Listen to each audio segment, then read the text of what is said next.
Hello, everybody, and welcome back to the Marketing for Learning podcast. It's Hannah here with you today, and I want to talk to you about a topic that has been inspired by a conversation that I had with Laura Overton at World of Learning last week.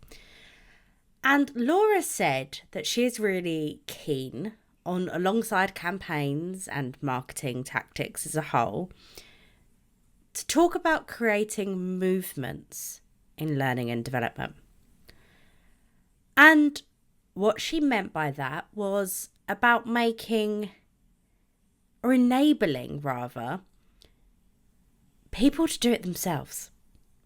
So in the context of the conversation we were having, it was almost that like viral piece of enabling people to be able to talk about learning and market learning themselves for us. And those of you that have been following MAS for a long time will know that we say perhaps one of the most important steps of the awareness funnel in L&D is that last step. It's that loyalty step where you're going to create advocates for your learning offering, and they will end up being your promoters. They'll tell their colleagues, they'll tell their friends, they'll try to get other people to get involved because they're really, really passionate about what you do. And I really like that concept of making movements, making it easier, more fluid, and more natural for other people to help us in what we do. And I do think there might be a bit of reluctance to this concept because, and I don't think this is an L&D problem, I think this might just be a human problem. We don't like letting go of control, do we? We like to know that things are being said and done in the way that we want them said and done. So in this podcast episode, I want to give you some advice. I'm going to give you a few tips on how you can make movements in your organisation alongside all of your marketing to help you create that flywheel approach where your audience can become your advocates. So the first thing I want to talk about is influencer marketing. If you met me at World of Learning last week, or if you've spoken to me probably any time this year, I'd say, you would know that I am a huge advocate of influencer marketing in L&D. And it's for that exact reason that Laura was saying. It enables people to kind of do the marketing for us, and help spread our message and empower them to be doing it themselves. The truth is, people will believe people more than they'll believe your brand. They will be more likely to engage when a friend or a colleague has told them to, instead of when you've told them to. And of course, you might be their friend, but you're definitely their colleague as well. But you have an L&D based role. So say you're the L&D manager for your organisation. You telling people to get involved with learning, well, of course you want them to get involved with learning. It's your job for them to get involved with learning. You have a vested interest in getting them to get involved. So it's not as sincere, it's not as authentic. You've got an ulterior motive to wanting them to do it.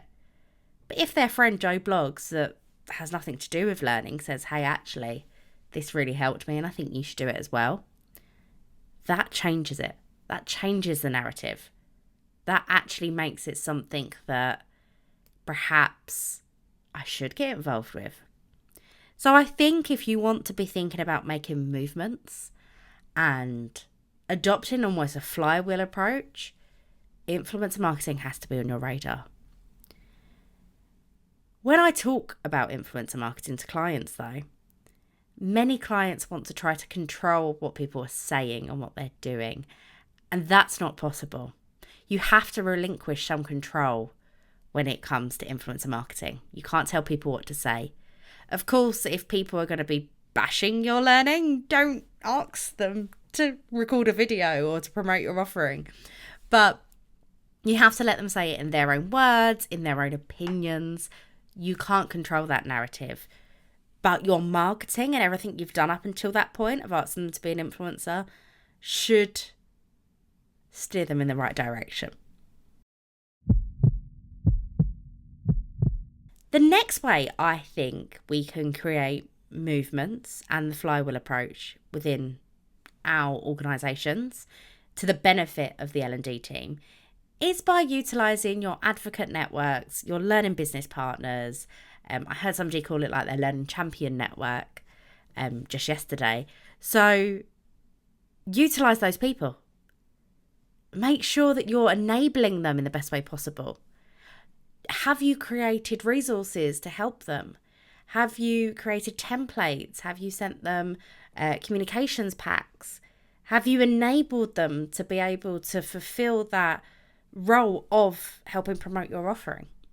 Because we can't just say, hey, look, it's your job. Here's what we're doing. Can you go and promote it?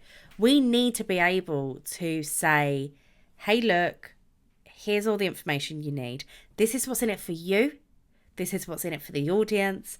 And now can you go and create it? You have to do that legwork. You have to be enabling them to be your advocate. You won't be able to make movements. You won't be able to really instigate that action if you're not doing that. And lastly, I think thinking outside the box would help create this movement, this excitement, and the flywheel approach of actually getting other people to be advocates for us. Because all too often, when I talk to learning professionals, they go, yeah, I do marketing, I send emails, I put up Slack posts, and it's all very generic. And even when they're answering the what's in it for me to an extent, it's very bland. In this last year, I have created campaigns that have included competitions, that have included like magazine style quizzes. So find out what character you are, that kind of thing. And I'd love to see L&D starting to take inspiration from the world around us. Look at brands that go viral on TikTok, Instagram, Facebook, all of that kind of stuff. The adverts that people are talking about, why do people talk about them? Try to replicate that in your organisation.